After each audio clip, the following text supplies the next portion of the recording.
Collectorate ముట్టడికి విజయవాడ వ్యాప్తంగా భారీగా తరలివస్తున్న అంగన్వాడీ కార్యకర్తలను ఎక్కడికక్కడ పోలీసులు అడ్డుకునే ప్రయత్నం చేస్తున్నారు.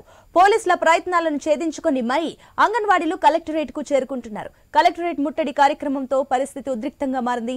అంగన్వాడీలకు మద్దతు తెలుపుతున్న సిపిఎం కార్యదర్శి వర్గ సభ్యులు సిహెచ్ బాబురావుతో సహా పలువురిని పోలీసులు అరెస్టు చేశారు. సిఐటియు నాయకులు అంగన్వాడీ కార్యకర్తలను పోలీసులు హౌస్ అరెస్టు చేస్తున్నారు.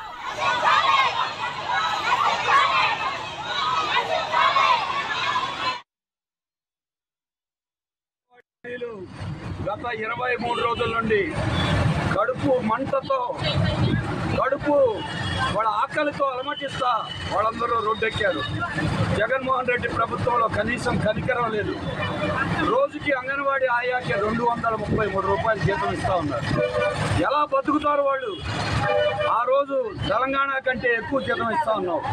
కనీస వేతనం 26,000 ఇవ్వాలి.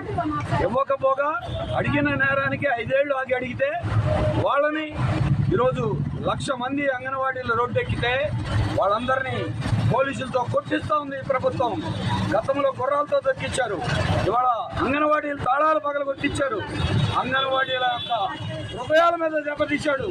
ఈరోజు కలెక్టరేట్ దగ్గరికి వస్తానంటే రావటానికి వీల్లేదని వ్యానుల్లో కుక్కి దౌర్జన్యంగా బూతులు తిట్టి వాళ్ళందరినీ కాళ్ళతో తొక్కుతూ ఇంత దౌర్జన్యంగా విజయవాడలోనూ రాష్ట్ర వ్యాప్తంగా అరెస్ట్ చేయడం దుర్మార్గం.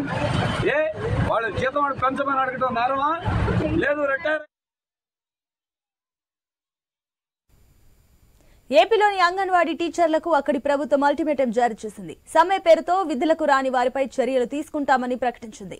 ఈ నెల 5 లోపు అంగన్వాడీల వివరాలు సేకరించాలని సంబంధిత శాఖ అధికారులకు ప్రభుత్వం ఆదేశాలు జారీ చేసింది. కాగా తమకు జీతాలు పెంచాలంటూ అంగన్వాడీలు గత 20 రోజులకు పైగా రాష్ట్ర వ్యాప్తంగా సమ్మె చేస్తున్నారు.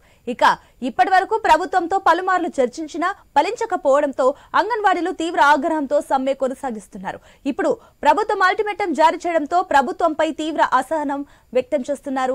ఇక ప్రభుత్వ నిర్ణయానికి వ్యతిరేకంగా ఇవాళ ఎక్కడికక్కడ కలెక్టరేట్లను ముట్టడిస్తున్నారు.